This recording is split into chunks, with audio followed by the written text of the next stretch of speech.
about certain times where you say, I'm sorry and I apologize and stuff like that. Blaine. Yes. I just put it out on social media. What is from the mind of Blaine? What are we cooking up over there? I'm sorry and I apologize usually always mean the same thing, unless you're at a funeral.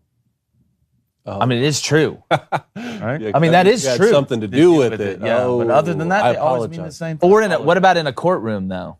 In a court, I think you got to add a courtroom and funeral there. If you're saying I'm sorry and I apologize in a courtroom, bad stuff happened, though. It wasn't good. I think you're right on that. Yeah, I think those are the two times. I concur. We agree. You concur? You know what? You concur, Connie? All right. Is that you concurring? Yes. Or are you about to fight Blaine? I don't know. One of the two. We'll see how it goes. Jake Paul keeps running, so hopefully we'll see how it goes.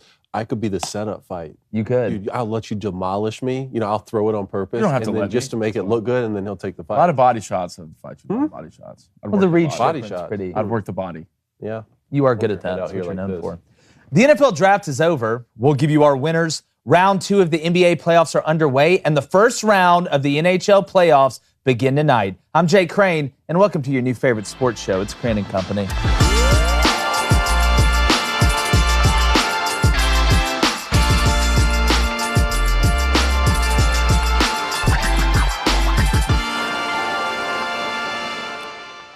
After reports surfaced this past weekend that Pittsburgh wide receiver Jordan Addison may transfer to USC for a massive NIL deal, there was a ton of back and forth on tampering in college football and how we can eliminate it.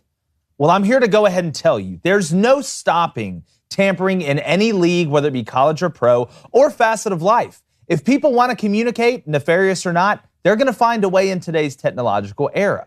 And there are also many middlemen that can be used to help bury any trail. And while there will be a few instances where people or schools get caught and held accountable, most of the tampering that goes on will never get found out.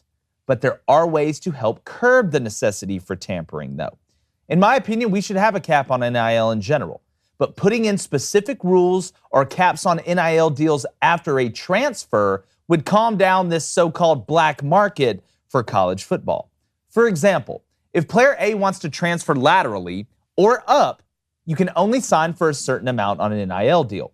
To me, this would stop some of the massive deals that are being made behind the scenes to try and curb the super team epidemic everybody's worried about, even though, to be honest, we already have 2 super teams in Alabama and Georgia and maybe another in Ohio State this year.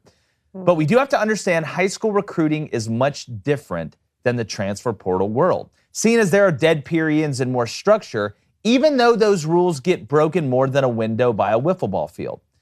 We have the coming together of 2 of the biggest adjustments that have been made to college athletic structure in our lifetime with the addition of NIL and the portal. And now the ability to leverage NIL through the portal, in my opinion, is one of the biggest threats to college football. To use the oldest sports cliche in the book, you can't stop it, you can only hope to contain it. And I'm trying to contain myself from falling in love with Tessemates too much. But David Cohn, Blaine Crane, going to bring you in here. I like capitalism. Okay, I'll go ahead and tell you. I'm a capitalist. But just like many other things that we have, there needs to be structure and a cap on things. When NIL and the transfer portal got kind of introduced together, it was an opening of Pandora's box. It wasn't like this was a slow bleed and all of a sudden the structure's in, we have a good idea of what's going to go on. It was kind of like, let's let it out of the bag, let's see what happens, and I guess try and build the parachute on the way down. But I don't know how you close Pandora's box once you open it. What are your thoughts on capping NIL in general and the portal? Can't do it. You can't do it. Cat is out of the bag. Yep. Cat's out of the bag. Should have done this from the start. Because any attempt you make to get the cat back in the bag now is going to look like you're just exploiting the players. And I hope that now people realize, those of us who were in favor, now I was always in favor of NIL. It was a separation between NIL and pay for play. But basically now NIL is becoming pay for play because they didn't add those borders beforehand like you were talking about. But I hope that everyone realizes now, those fans who wanted some sort of amateurism in college sports weren't just saying that just to exploit college football players and say, you know what, you go play the game and put your body on the line and reap no rewards. I think that now we're seeing that this is going to affect college sports in a negative way. Hopefully, now that Mark Emmert's stepping down, right, hopefully we can have some sort of sense of leadership in college athletics to where we can at least have that amateurism return to the game without this getting out of hand and ruining the sport. Well, Blaine, my thing, and I've said this from the jump, I had and still have a much bigger problem with the transfer portal, the way that operates, than I do NIL in general. But now you're seeing the aggregation of the two, or the combination of the two into one. I mean, you look at Isaiah Wong, college basketball-wise, from Miami. He was trying to hold Miami hostage, saying, well, I may enter the draft or enter the portal and go to another school if my NIL deal isn't what I want. Well, that got flipped really quick. He decided to go back on that because I'm sure somebody told him that's not the best look for scouts. I mean, you had it floated, and I know there's rumors and innuendo, Blaine, but when you combine the two and you start using one to leverage the other, this creates the ultimate problem to me, and is truly free agency. If you're able to just go wherever you want, whenever, and you can get paid to go to other places when making that decision, to me, that is free agency. Well, I think we all knew at some point this was going to happen. And can you blame kids? No, I'm not blaming the kids. No. Not blaming the kids. Cannot. For what Wong did. Can you blame him for that? He's at the end of the day, these are business decisions. These college kids aren't really college kids. These are guys who are trying to run their business, and their business is selling themselves. Like, you look at Jordan Addison right now, and the funny thing is the only thing I've really heard with this Jordan Addison stuff is loyalty.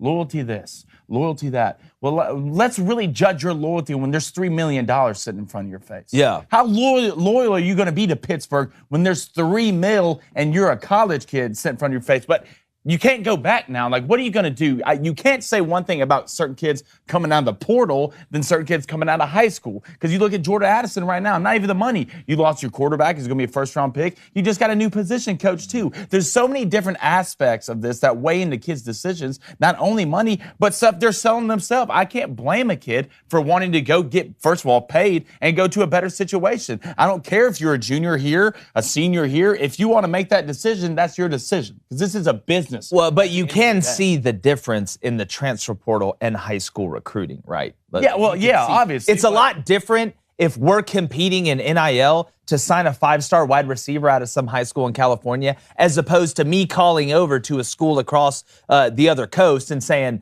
talking to the kids saying, listen, it's a disaster over there right now. Let me give you $2 million and let me start poaching guys from people's rosters. It's a totally different animal when you start taking people from other players' rosters as opposed to signing them outside of high school. Those are two. It's like if you're a business and you're gonna sign a kid out of high school or straight out of college, to take on a job at where you're at, as opposed to being McDonald's and then going to Burger King and snatching their CFO right underneath their face. Those are two totally different things. Do we expect this not to happen? No, what point has college football been clean enough for this not to happen? The argument. That's not what I'm saying. I'm agreeing with you that, and it's not done evolving. We're going to see more and more and more and more. What I'm saying is, do they have the gall? Does anybody have the gall to be able to say, okay, we've seen the market, we understand it, here's how we need to regulate it, here's how we need to put a cap on it, and if you're going to transfer laterally or you're going to transfer up and somebody's going to pay you to leave one institution that's in the same total institution as another institution, that creates a huge problem to me, and a lot of coaches won't touch it. Yes. They won't touch it at all, but some will touch it, especially the ones that have to win and the ones that have to win now. That's why you've seen some of these guys making moves, and the minute a big-time player gets poached from another school because of NIL and they were tampering, for lack of a better term, those are fighting words to me if I'm a coach. That's a huge, huge problem. Now you are taking food off of my table. You are taking food off my coach's table. You're taking food off our alumni's table, because that's a totally different animal to me. And it's not like if a guy wants to transfer from LSU to Coastal Carolina, shouldn't be a cap on that, in my opinion. That's a totally different thing. That's a totally different business decision. You're going down in the pecking order. You may still get drafted and get exposure, and that's great, but it's a lot different if you're Eli Ricks going from LSU to Bama if there was NIL incentive. And I'm just talking about NIL incentive. I'm not talking about a straight trade-off. Okay, there's two totally different things. There has to be caps in certain categories of this, or it is legitimately going to turn into an all-out free for all with no regulation, and it's nuts in my opinion. Well, that's the reason that this is so hard to solve, because to your point about it's not the players' fault, and to you talking about the coaches, it really is no one's fault. I mean, yeah, the kids are trying to get as much as they can. I mean, when I was 20, 21 years old, I would have wanted to sign an NIL deal or transfer to a school when another coach came in, which did happen during my tenure. Totally different thing, too. That's different, though. I understand that. But as an 18 to 22-year-old kid, I still want to do what's best for me, even though I'm playing within a team setting. So that's the kid side of it. From the coaches side of it, the coaches want to win ball games. They get fired, and they can't feed their kids if they don't win ball games, right? They want to win. The alumni base wants to see their school do well. So if you're a guy who runs a business who brings in $100 million in revenue a year, and you can put some of that in NIL towards helping the football team, you're going to do that, right? So all parties, this is like a multifaceted, everyone has an agenda, everyone has interest, and no one's really to blame. That's why to solve it, you just like a salary cap in professional sports, you need leadership at the top. And right now, I think there's a void in that leadership. There's been a void in actual leadership, not a person sitting in a chair, but somebody actually leading. The people that I blame are the people that just threw it out there after COVID. Because that's really, remember we were talking about it before COVID, then COVID hit, and it didn't get implemented for a while. And then they're like, all right, let's just try it. Instead of saying, why don't we set up a structure, a legitimate structure? I'm talking about for NIL, the transfer portal has a lot more structure in what you can do, even though they changed the rules. But it is the Wild West for NIL. And to me, I think what is going to have an effect more than anything isn't people like me saying there needs to be a cap, or any prognosticator out there saying there needs to be a cap. Somebody's going to have to get screwed. That's what's going to have to happen. You're going to have to sign a kid to a $3 million NIL deal, and he flakes out or something like that happens. Multiple people are going to have to get screwed and that matter, that have the money, because that's the only way anything works. That's how it'll start getting fixed and regulated. But until that happens, it's just going to be an absolute free-for-all. And now you're seeing it combined. I use the day after tomorrow analogy of when the hurricane meets the freezing temperatures or whatever, and turns into the cyclone of the hurricane that freezes everybody, and makes the choppers go down. And now we got to find Jake Gyllenhaal's dad to help us try and figure it out. I mean, we're seeing it right now. This guy was a Bletnikoff winner. He's a team changer in college football last year. He won that award. He's a team changer. And he's realistically, if he doesn't go to USC, where he's going to go? Bama, Georgia. And the thing about it is, like, these are still the same teams, regardless, even without the portal, that were kicking everybody's ass. That's exactly. They have the most resources. The team. It's just like anything. They don't. It's like in government. The people at the top don't make laws that don't help them. Like that. That's how it is. That's how it's always been. Like, you don't make laws that don't help the people that are making the laws and writing the checks. So, like, that's just how it works. So I'm very worried about that aspect of it. Again, we can go through the transfer portal stuff without NIL. That's a totally different deal. But Blaine, let's ask the Booster Club. Should there be a cap on NIL? Anybody think there is right off the rip? Well, Steve the Pirate says, #Ask Crane and Company. As a former college athlete, I completely agree that athletes should have some form of compensation. However, does this hurt the mid-tier D1 conferences with recruiting, the MAC-10, the A-10? Will athletes just go D2 and try to be a superstar and get an NIL and a D? Okay, well, there's two different discussions. One, if we're talking about just in general recruiting, I don't think the mid-tier and the lower-tier teams, even in FBS, are recruiting in the same pool as the upper teams are. Those are two totally different prospects. You may have a Bama or somebody reach on a 3-star and try and develop them. We've seen that work in the past. But on the other side, would you have players that go to a smaller school to kind of be the star? That's a totally different thing to me. I mean, you look at HBCUs right now, what's going on at Jackson State and stuff like that. So on our YouTube chat too, Blaine, I'm very interested to see, should there be a cap on NIL or should it just be a free-for-all? And we'll keep kind of buzzing on that as we go throughout the show. But you want to get into a little NFL draft? Let's do it. Let's do it. Who did you guys think won the entire? We did winners and losers for the first round. Mm-hmm. But we had a lot more rounds over the weekend. Who won the NFL draft in its entirety? Blainasium, who you got? I got the Eagles. Okay. Good pick. Let me tell you why. Harry Roseman needed this, first of all, for the GM. You go back to 2019, wasn't looking too great. He almost tried to outsmart himself every time in the draft. And tried to pull sometimes you got to Bill Belichick, #, hey, man, let's do your job. I mean, you took J.J. Arcega over DK Metcalf. you took Jalen Rieger over Jordan Jefferson. So, and that's not a good look. But let me tell you what he did do. You can never go wrong with this as a GM, in my opinion. Let's go SEC a little bit. Yeah, let's go right down the middle of Georgia's defense. Let's go SEC. You start off with Jordan Davis, which is basically one of the bosses from the Elden Ring game. One of the scariest things. And not even that, he's paired with who? Fletcher Cox. Yeah. That gives me nightmares just to think about, and I'm sure offensive linemen are having nightmares. You're not running the ball against these guys, especially between the tackles. You're just not doing it. You get a pretty athletic center, Cam Jurgens from Nebraska, right? Who can move well, and the two more big pieces. You had Devontae Smith at receiver, a young guy. You had a bunch of young receivers running around. Not only do you have him, but now you have A.J. Brown, who can stay healthy, is a veteran pass catcher, a super athletic guy. He's a game changer. He always been. I do like what the Titans did when they went and got Treylon Burks, a younger guy. But I do like when guys and GMs make decisions. They see the guy and they go get it. And I still think this kid right here, and you talked about him a lot, might be the steal of the draft, and that's Nakobe Dean. Yeah. You go back to that Georgia defense, which I can't say at this point, because they did win it all. That's the best defense we've ever seen play college football. Yeah. If they didn't win it all, I think it'd be a different story. You look at Nakobe Dean with all those freaks running around that defense, who did those guys look to?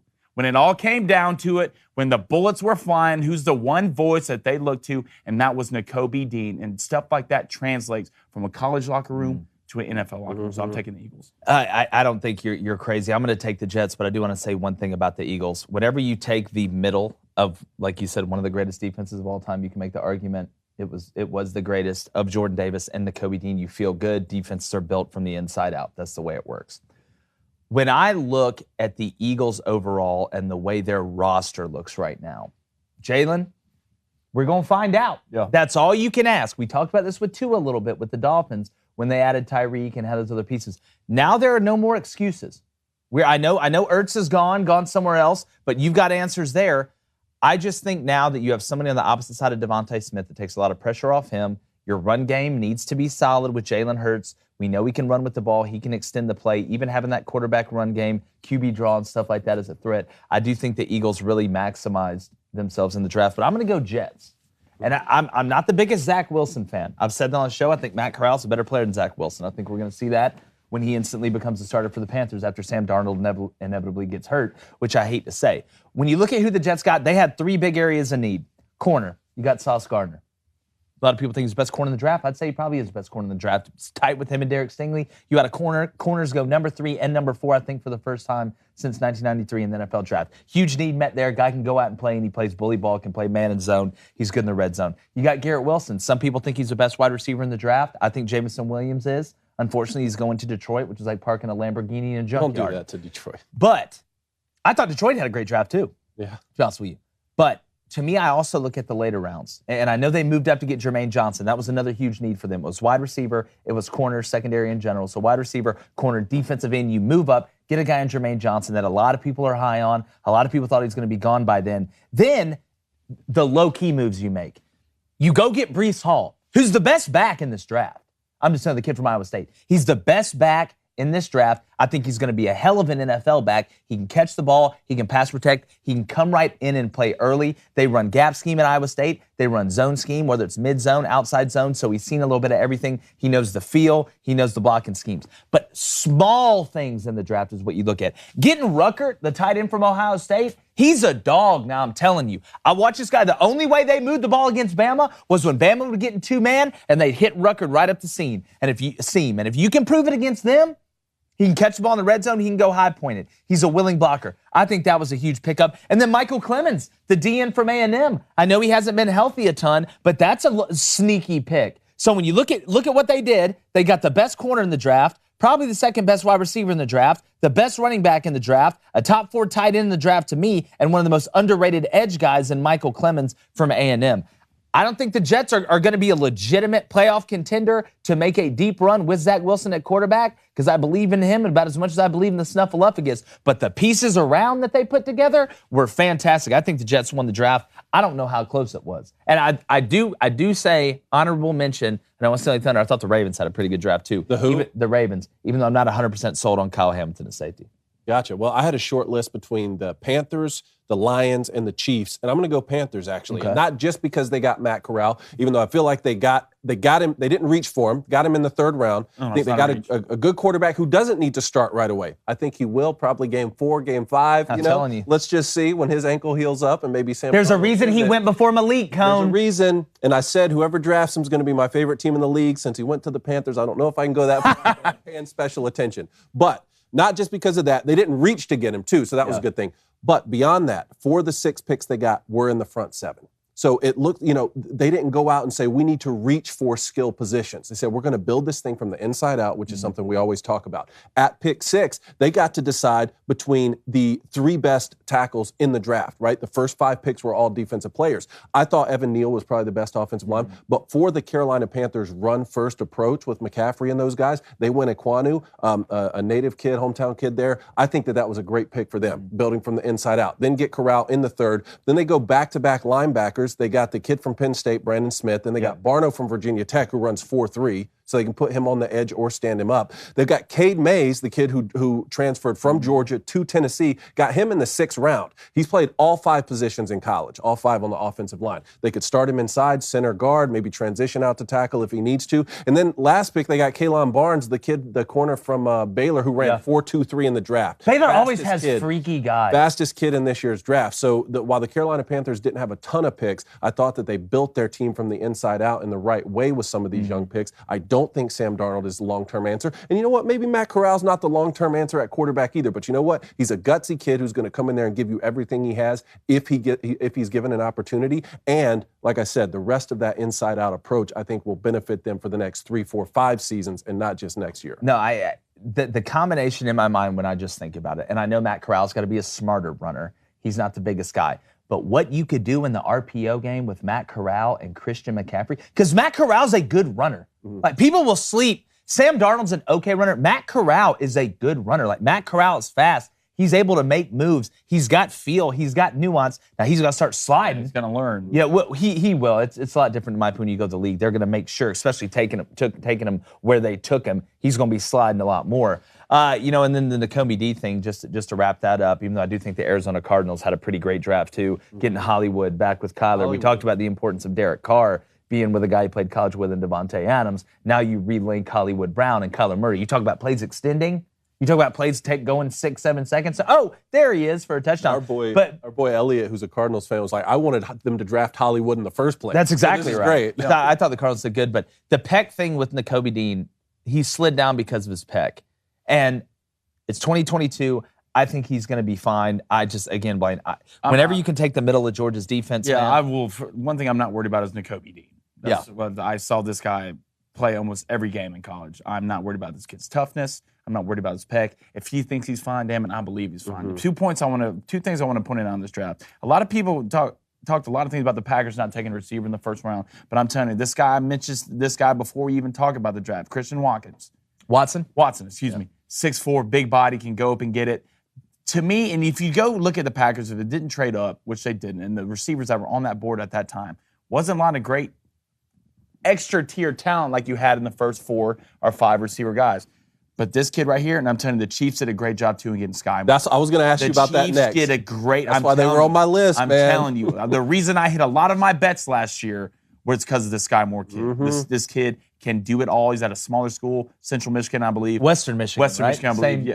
I believe it was Western. But I think Antonio Brown came from Central. Right? And then you had, I'm losing my mind that I can't remember right now from Western Michigan, who was like a first-round pick. Can't remember right now, wide receiver to save my life. But this kid can do it all, I'm telling you. His deep ball efficiency is amazing. He can go up and get it. His in and out of breaks. He can run the short, the medium, and the deep ball. I'm telling you, this is such an Andy Reid move, man. Such an Andy Reid move to go get Sky Moore. And I'm telling you, that's a name you need to watch out for next year. Yeah, my Packers thing, I think they should have moved up, made a play on another receiver. I know Christian Watson, he's got some good upside. He's a bigger guy. But I feel like with some of the guys you had early in this draft that you could have gotten a wide receiver for Aaron Rodgers. And I know Jordy Nelson in the 2nd round, Jermichael Finley in the 3rd round, Devontae Adams in the 2nd round. Eventually that bet doesn't hit. You can't live like that. Like, every draft is different. It's one thing if it's a skill that you've developed. Free throws. I can go out there and shoot free throws good. I control that. You don't control what's in the draft.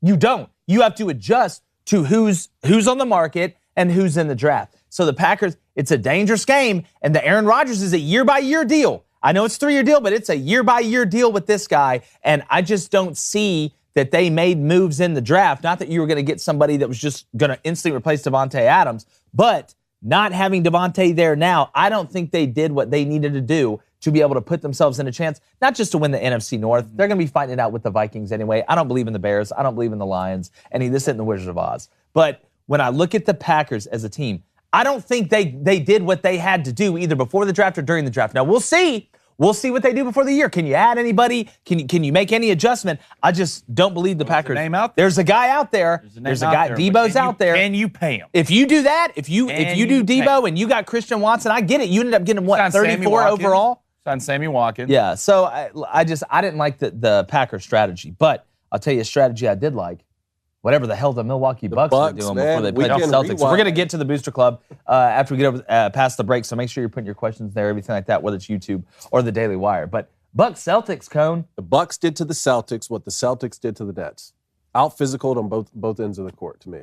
Well, I was surprised to see it. Do you think playing the Nets didn't give us fool's gold for the Celtics? We know how good the Celtics are, but it felt to me like the Bucks were playing at a different level, intensity-wise, physical-wise, and the Celtics just got done with the Nets, who run an Olay defense and might as well be a bunch of matadors. Now you had to go out there and actually get it. They got bullied at home. Without Chris Middleton, Cone, the Bucks don't have Chris Middleton, and you just lost game one. You're not going to Milwaukee and winning one, in my opinion. I don't think you are. I know they didn't shoot good in the first half.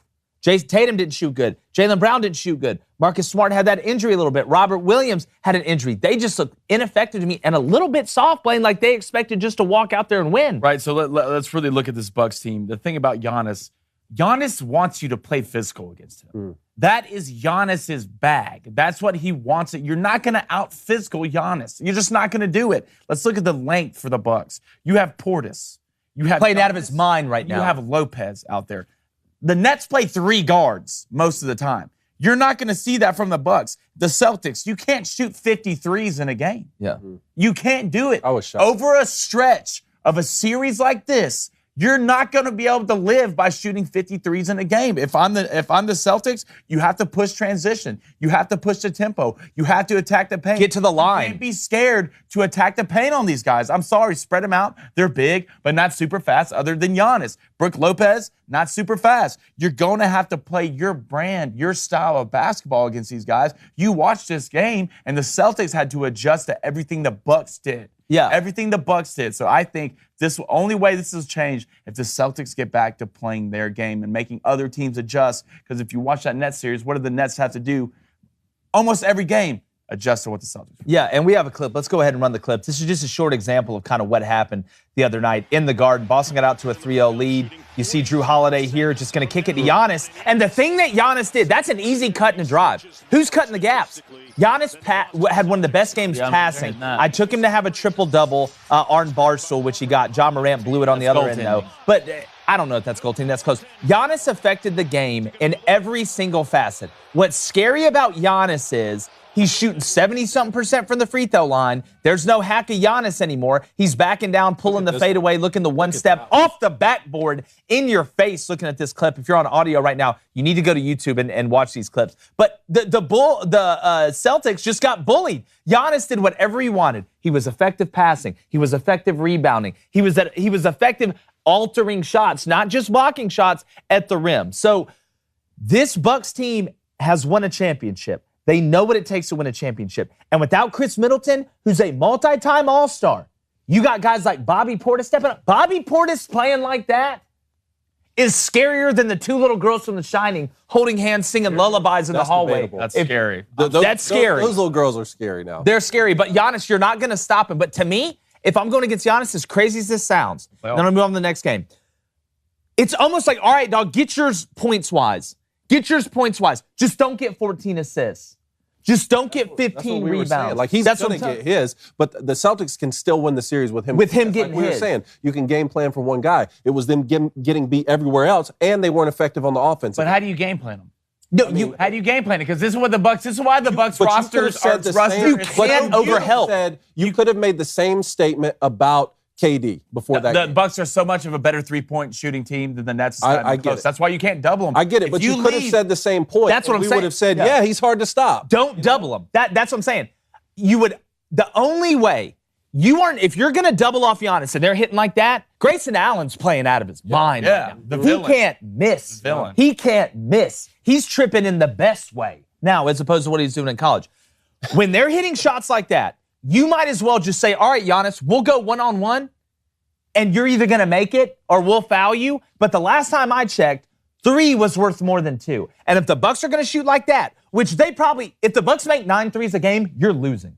Like, you're going to lose. If they make 9 or more threes a game, you're probably going to lose. It is just a huge, huge problem trying to figure out what to do with Giannis. So whenever I have that problem, we'll just single you up. If you want to back us down and you want to dunk it or you want to try and make layups or fadeaway jumpers, you're going to have to beat me with 2-pointers. I'm going to help and you're going to kick it to wide open Drew Holiday. I'm going to help and Bobby Portis is going to be in the corner. I'm going to help and Grayson Allen's out there reading coloring books to kids while he's making threes. You're not going to beat him. But it seemed more than just a tactical problem. It seemed like they got bullied a little. They got bullied. Well, it started going from a Boston downhill. team. Length. And also, let's keep an eye on Marcus Smart. I mean, if his injury is serious, that changes. True. And I'll say this too. The Celtics turned the ball over way too much yesterday. You're not going to survive these type games in general doing that, but it was the way they turned it over. Milwaukee was forcing those turnovers. They weren't unforced errors. Milwaukee was forcing those turnovers with their, Blaine said it a million times, length. But speaking of length, if you want to watch this full length, head on over to thedailywire.com, become a member, check it out. Listen on Apple, Spotify, wherever you get your podcast, subscribe, leave a 5-star review, and share with your friends. Even if you're thedailywire.com or just listen to audio, go to YouTube and subscribe. We want to keep blowing that page up. We appreciate you guys. We're going to be right back with the greatest sports show humans have ever partaken in.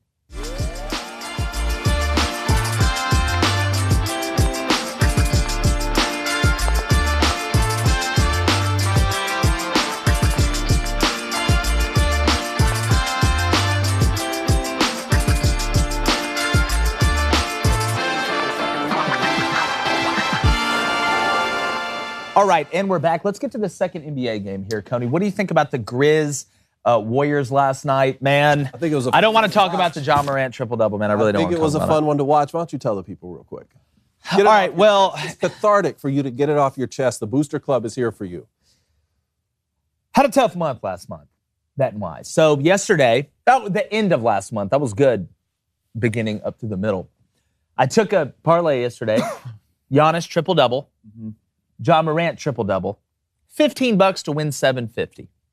Giannis ran through the Celtics like water, like me going underneath a waterfall that sucks. John Morant comes out, balling early. Get to the fourth quarter. My man's got like 28, 11, like 8. Taylor Jenkins doesn't play this guy for the first 5 minutes of the fourth quarter. He ends up with 34, 11, and 9. I missed it by 1. But anyway. Oh, man, I hate that for you. The Grizzlies, to me, should have won this game. I felt like the Grizzlies controlled this game the whole time. You know Steph's going to hit shots. You know Klay's going to hit shots.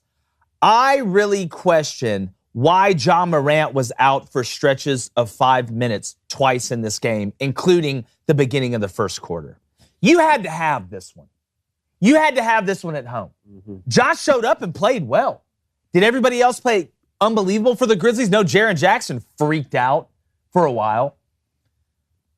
I thought the way they played John Morant in this game was wild. It was absolutely wild. Your best player's got to be on the court, Taylor. I'm sorry. Once the Warriors, when Ja went out for the second time, I think the Grizzlies were up 9, somewhere around that. All of a sudden, that lead shrunk about as quick as it could. It got down to a 3-point game. Then all of a sudden, the Warriors go up. Now Ja, who just went off the floor, up 9, almost double digits, is coming back on the floor 5-6 minutes later, down by 3. I thought the coaching in this game was horrible. I thought it was horrible. I mean, in the words of Bruce Pearl, I mean, they shouldn't have won this game. You know, the Warriors should have won this game. That's why they won this game, right? Yeah, I think Draymond Green got thrown out in the second quarter. Yeah, we got to talk about that. Yes. You know, and they still, the difference, first of all, John Morant, you get coffee, dog, because you're a closer, buddy. I know y'all didn't win this game, but damn it, you were out there closing this game. I saw a lot different type of cat who's in a series versus the Celtics who didn't close nothing. Two different types of cat who didn't close anything. But Ja Morant has got the juice, buddy. He ain't afraid of nothing. But I tell you, this team, the Warriors, you can tell when you look at them, right? They've won it before. For sure. Yeah. They have won. And you're doing that before. on the road, and Draymond goes out, and you were down when he went out. Watch out. And Draymond shouldn't have been out. That Watch was out. Yeah, that was a terrible call, but they have won it before. And I think this Grizzlies team is a great team. But, man, I don't know what's going to stop these Warriors. I really don't know. Because Steph didn't even play that well. Everybody. I can't believe I watched Klay Thompson miss those 2 free throws. I can't either. I couldn't believe it at all. That was insane to me. I've seen a lot of stuff. I ain't seen that. Another thing on this Warriors team, I thought Peyton played pretty well. For doing what he had to do, he had a really nice dunk, but I thought on the periphery. 6'3". And then Jordan Poole. 6'3". Jordan Poole, stuff in the stat sheet. It's not just points. It's not just points. Look at assists. Look at rebounds. Look how he's affecting the defensive end. This Warriors team has a great mixture of veteran studs and young guys that are hungry. And Draymond Green going out, I'll say the same thing about the Bucks not having Chris Middleton as I will about the Warriors not having Draymond Green. The fact that they're winning these games without those guys shows you how do you look right now, and with Embiid out for the Sixers and Booker out for the Suns, and I don't think the Suns are playing great, and I don't have anything against the Suns. Somebody said that on social media. I don't know how you don't look and say these two teams. I would say championship. Draymond Green's a lot more important to this team than Chris Middleton is. I think the Bucks are okay, can be okay, because of the length and the guys. I think that's true because he affects the game in more ways than what Chris. One of the commentators made a good point on this game, which stood out to me because I'm not used to hearing that. It was about basically, it's so cool to see a veteran group like the Warriors, who've already won multiple championships, embrace a young kid like Jordan Poole and allow him to do all of the things that he's doing. Take big shots in big moments.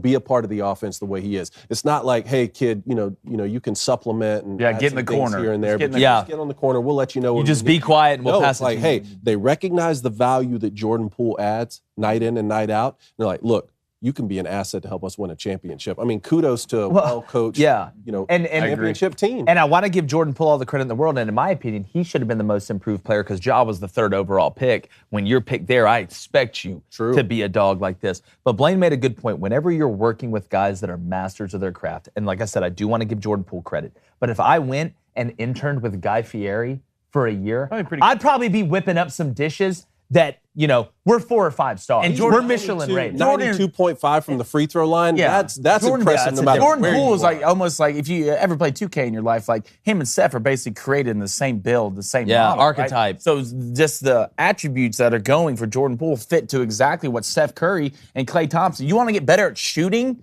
It's probably good to have Steph Curry and Klay Thompson next to you telling you what to do. Even watching Steph in warm-ups makes me sick to my stomach just to know how bad at basketball I really am and how good at a human can actually be at basketball. And it's just, I'm telling you, Jordan Poole in the next 3 to 4 years, I know he is right now, but the kid's going to be a problem. He is. Well, speaking of problems, Joel Embiid is out for the playoffs. No. Wait, what? Apparently he might be coming back. Don't give me hope. I saw something. Don't give me hope. Coming back. Don't do this to me. Game 3 or 4. I'm not ready for you to do this to me. He might come back. So, I mean. Sixers, listen, I will say this. I picked the Sixers to win it at the beginning. And if Joel Embiid is out the rest of the playoffs, I feel like I should be able to change because that's totally different. And even though it's all out of my control, that one's something I feel like if a star player gets hurt, you can, especially in basketball. But I'm going to get my excuse later. This is wow, Dave. Of all No, Dave. No, I'm down for this. I've gotten so many wrong. I want to make an excuse too. That's okay. Hey, I didn't make an excuse for the Nets loss. I'm not making it. Yeah, nope. I want to make one, okay? The Sixers haven't lost. Who did you have winning it? I had the Suns, and Devin Booker's hurt, so now I want to make sure I write it down. I thought you changed it to the Celtics. Well, that's what I'm asking. He did change it to the Celtics. What's the flexibility? You can't triple stamp and double stamp. We have caught David Cohn live on national sports television around the universe triple stamping a double stamp. I never thought I would see the day. But, James, I give you a diatribe every month.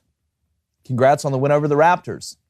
Joel, he's hurting. I hate this. He's hurting. Everybody in Philly is hurting, James. It's time. It's time. Your heart, like your last name, should harden. It's time to be cold.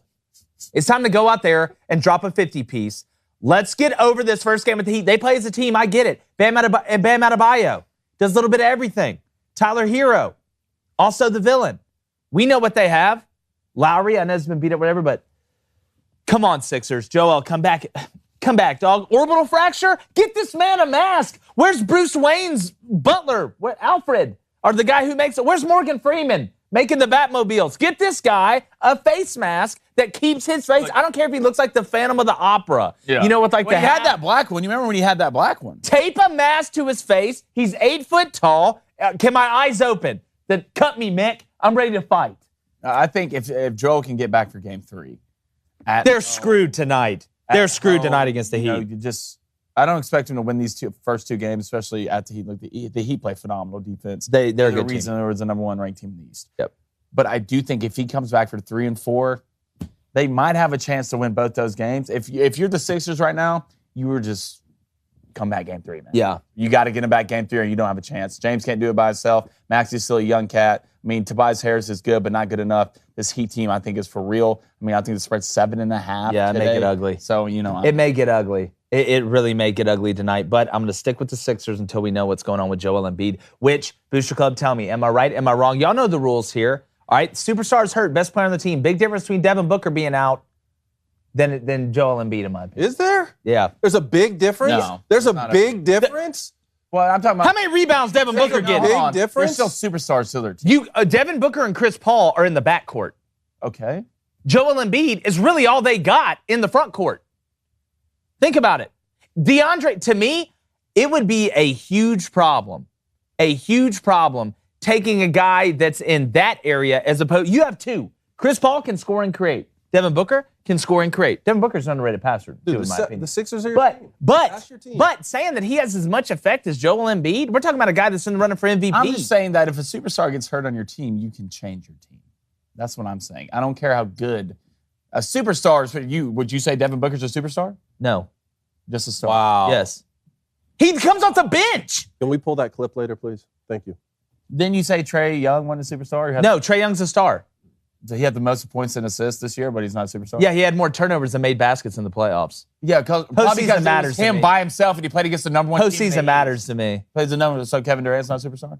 Kevin Durant is a superstar. He's got swept in postseason. Didn't we already do this? Okay, you want to compare what Kevin Durant has done in the league to what Trae Young's done in the league? Well, I mean, you're I'm really saying talking about superstar this? status. I'm saying Trae Young. Yeah. Kevin is Durant's a superstar in the NBA. He's a star in the NBA. That's the Trae Young's star in the NBA. It's the truth. Makes Sorry. sense. But Mavs, Suns with Luka, you know, a lot of people have been doubting the Mavs. A lot of people, and again, I don't want to be the guy that always talks about the Suns. Booker's still out, correct? Still out. How you feeling about Mavs Suns? Y'all like the Mavs tonight? Luka? Triple-double, maybe, possibly? Man, I just can't gauge this Mav teams, and it's so tough for me. It's just so I think that's tough what makes them dangerous. Like, it's so you know what you'll get out of Luka. I mean, look, he's like the guy from Assassin's Creed. He's going to kill you slowly. You're not going to see it coming. Yeah. Jalen Brunson, Dinwiddie, they're Actually, good. the thing with Luka is you see it coming. That's the problem. And then you see it happening in slow motion right in front of you. You can't do anything about it. Yes, I'll accept that. But, I mean, I don't like betting against Chris Paul. I know he had 1-1, but I just don't like betting against Chris Paul in this game's at Phoenix. I still think the Suns are the better team, unless Luka goes off. At some point, it's going to come down to matchups. Jalen Brunson just can't keep backing people down in the post. I don't know, Ken. You know? I mean, at what point? I don't know what the spread is in this game. I think it might have been 5. Somewhere around there. Somewhere around there. But I still like the Phoenix Suns.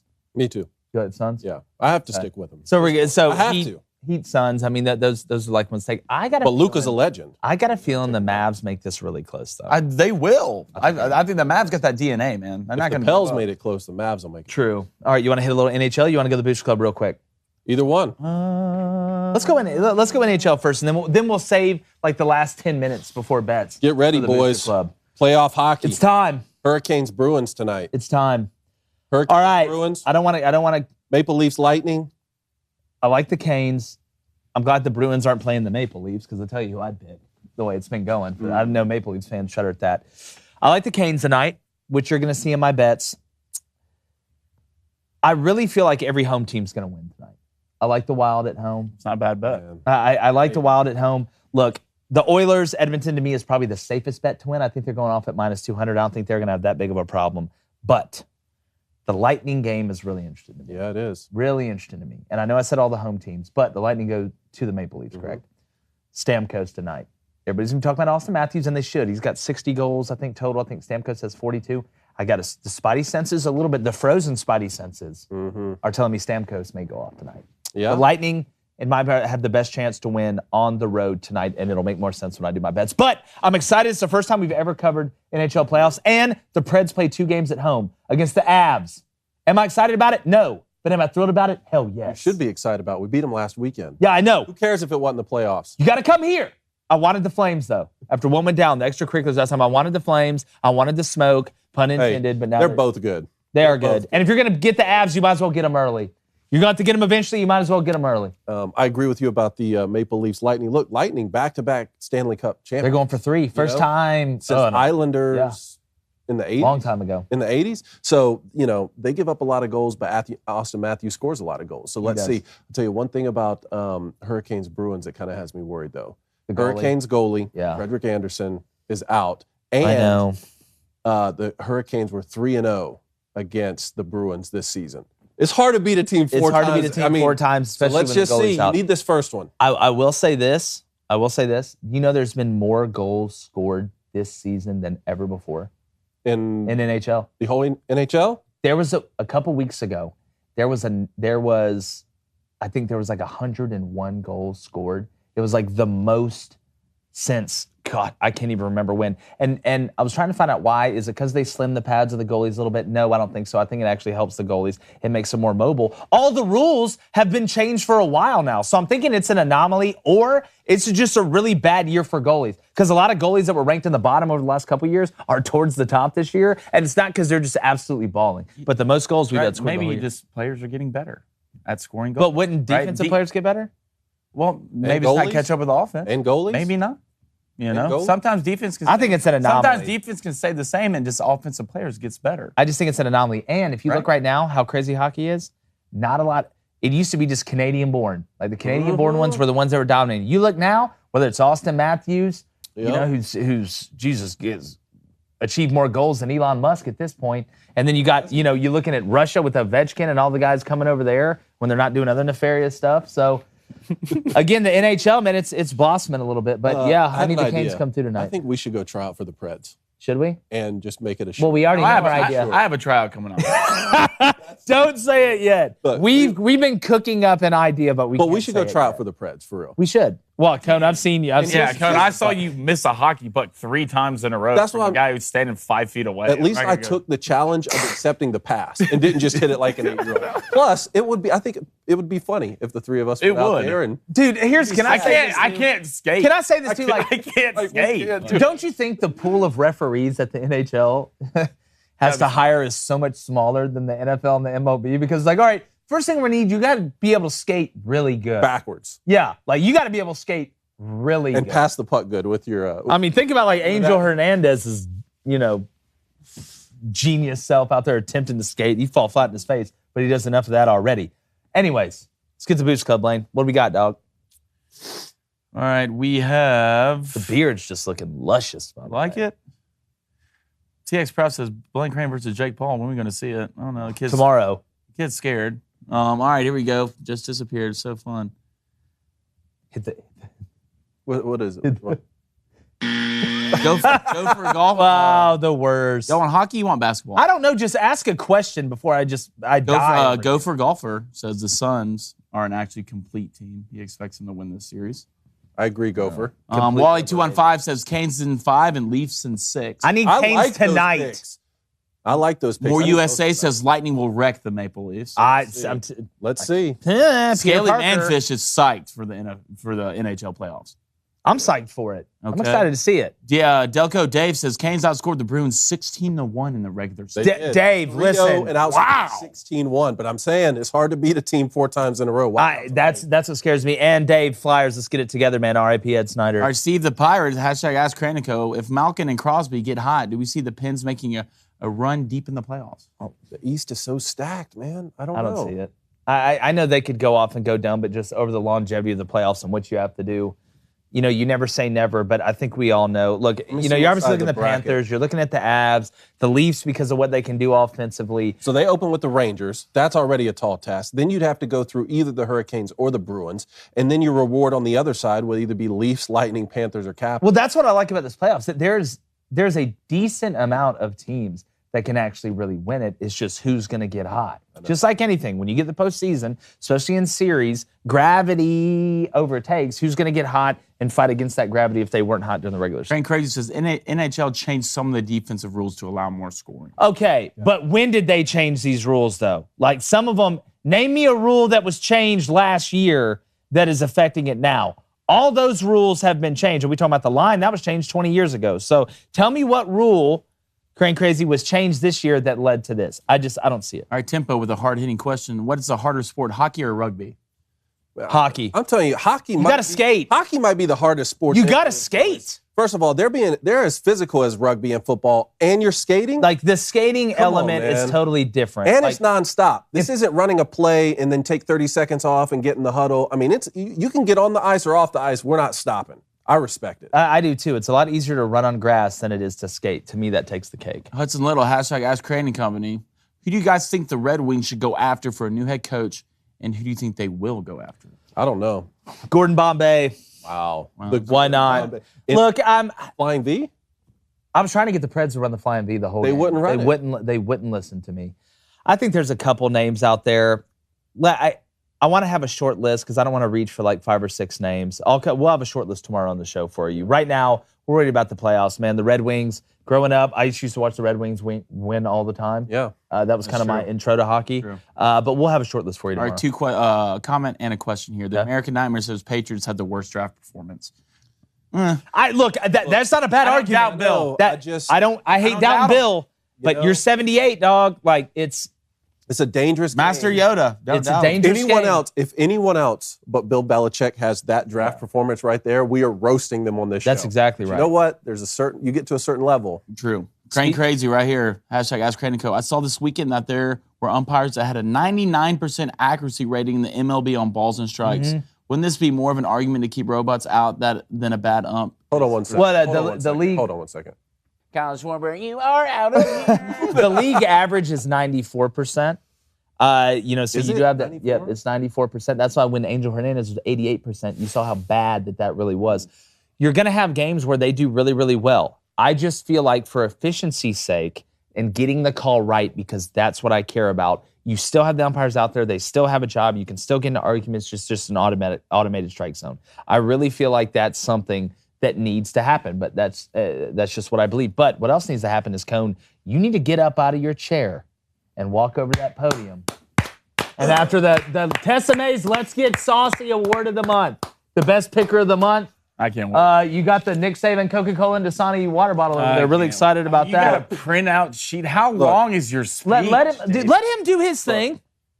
Thank you. We're not going to spend a lot of time on this, okay, because it's already May 2nd, and this is a distraction, okay?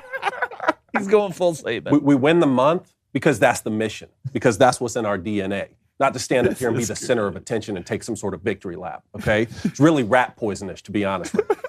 But you know what? There are people to thank, so I will do that now. For starters, I'd like to thank my wife, Darby Lou. She was there with me during the tough times, when the streaks weren't hitting so hot, when the teams decided, hey, we want to win the game but not cover. You know what? So now that we're enjoying a 65% month, thanks, babe. Thanks for sticking with me. You know what, Baby Cone? Baby Cone's on the board. Let's see. Learn from old man, young grasshopper. Okay, get your reps in. We'll see what happens. Maybe you'll be a Hall of Famer one day. I'd like to thank my Moneyball man. Thank you. I'd like to thank my Moneyball manager, Nicholas. All right? We've really streamlined efficiency of our analytics and data collection. All right? Like my colleague says, men lie. Women lie. The numbers don't lie. We're really leaning on those numbers right now. And I'd like to thank all those teams that decided to wake up this month and be great and not just good.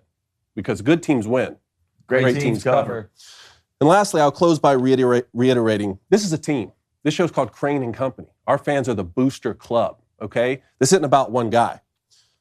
These guys right here put in 2 picks every single day, and they're still in the black for the year, okay? And if you don't know how difficult that is, I think you should bet more or maybe bet less. I'm not sure.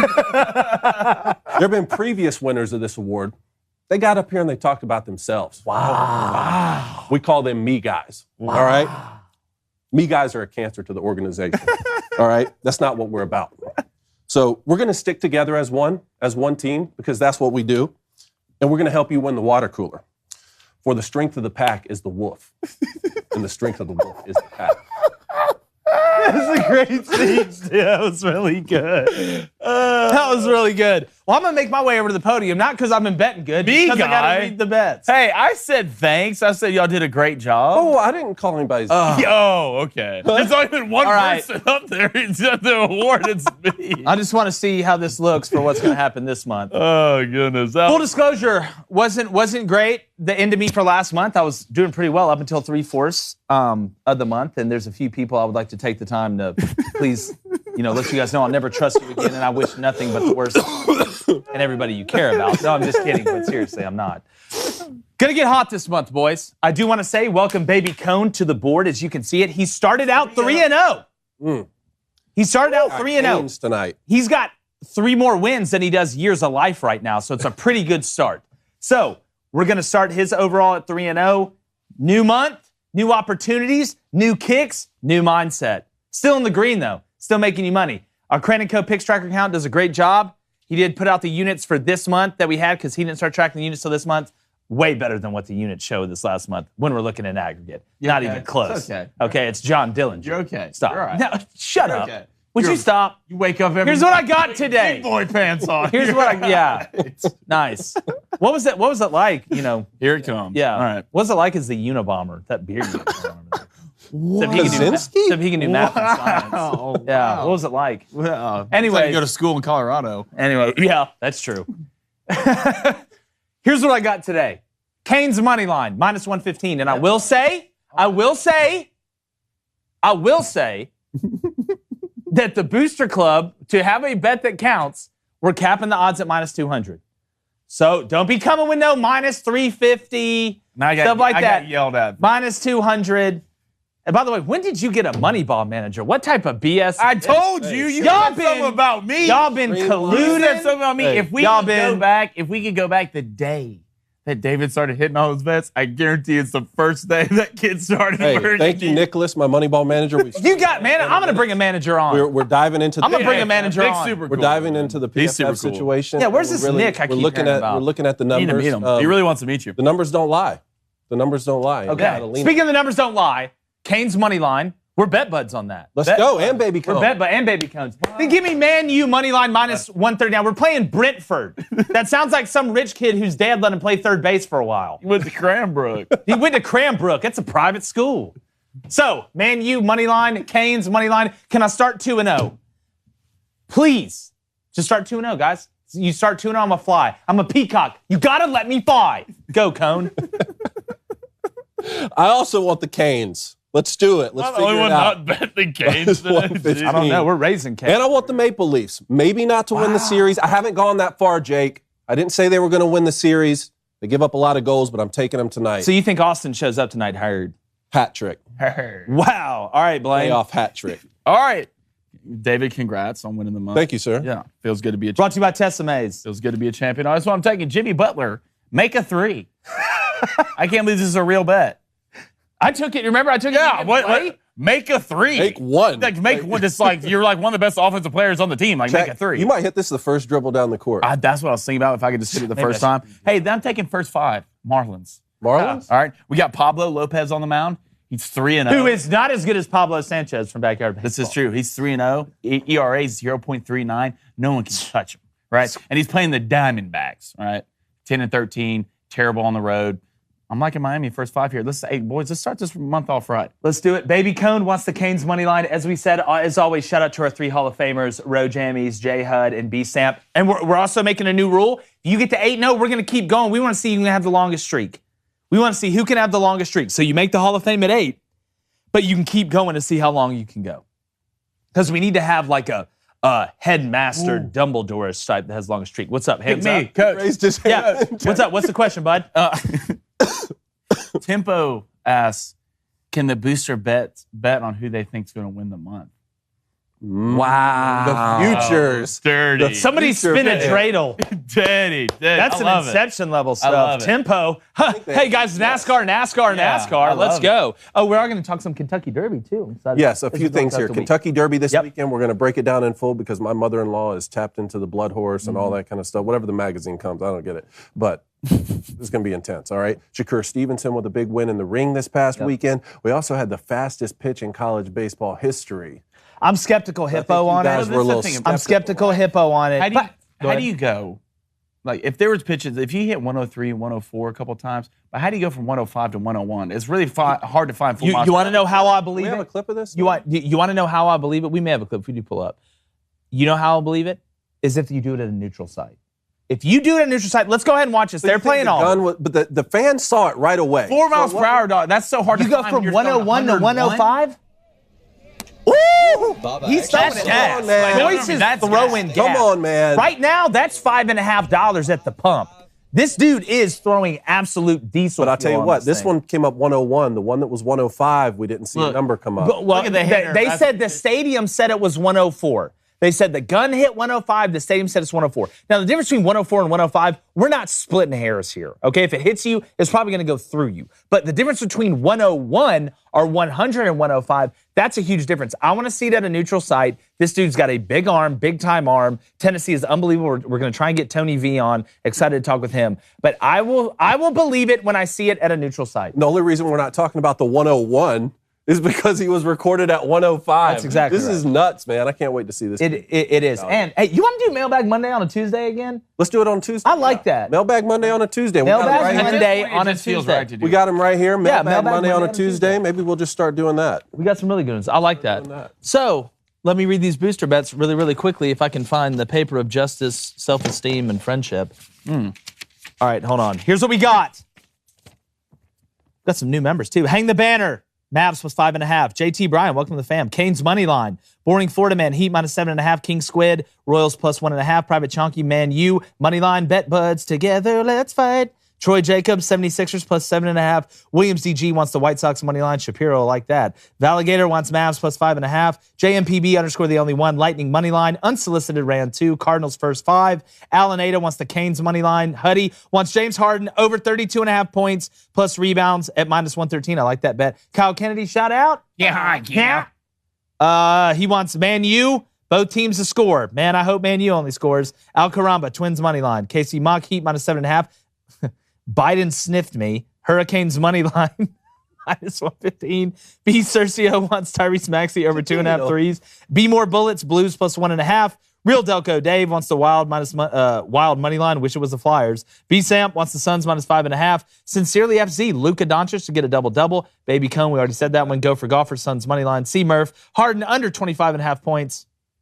Come on, bro. Sammy, Lightning plus 1.5. Joey Bastion, Mavs, Suns over 214.5. The Red Aaron, Heat Sixers over 209. Katie Rose, Suns minus 5.5. Thank you for betting basketball, Katie. I know it's a little bit out of the ordinary for you. Papa Link, Yanks, Jays over 8.5 runs. BJPS, Kings plus 1.5. Kyle Jenkins, Sixers, Heat over 208.5. Gerard, Wild money line. B. Moore, Oilers money line. Wildcat Cubs fan, Astros money line. Devin Lane, Heat minus 7.5. D. Cochet wants the Blues money line. Ryan Jones, Jays plus 1.5. Steelers and Suns. Well, wants the Suns minus 5.5. That math adds up. Jay Bagwell, Mariners plus 5, or plus a 0.5 first 5 innings, living dangerously. Canyon Reed Brock wants the Hurricanes minus 1.5. Great stuff, guys. Party Luka thoughts. double All right, double. 2 things here, boys. I put a poll out earlier that we didn't get to. Is NIL ruining college football? You want to guess it? I'm going to say yes, 60%. That's a good pick. I'll say, yes, 61%. Of course you did. Yes, 57%. Oh, you got to 43%. believe the price One is more wrong, thing, Bob. One more thing. Good pick. DeAndre Hopkins has been suspended for 6 games, violating the NFL performance-enhancing drug policy for next year. D-Hop doesn't look like he does steroids. Yeah. Well, I'm just reading off. Six games? Yeah, 6 That's games. a lot. 6 Yeah, I bet they games. glad they got Hollywood. Yeah, maybe that had a little bit of something. You think maybe they I didn't don't know how long you know Yeah. before. You know, so I was Thanks gonna for let that y'all know. info. That is. But great stuff, guys. And like the Jets' chances of, before I do that, make sure you subscribe on TikTok, YouTube, turn the notification on. Yes. Live, 2 to 3 Central every single weekday. And the audio is going to be running on the back end of the YouTube, so it won't just automatically cut off now. And like the Jets' chances of screwing up the first round, now that the NFL draft's over, we're gone.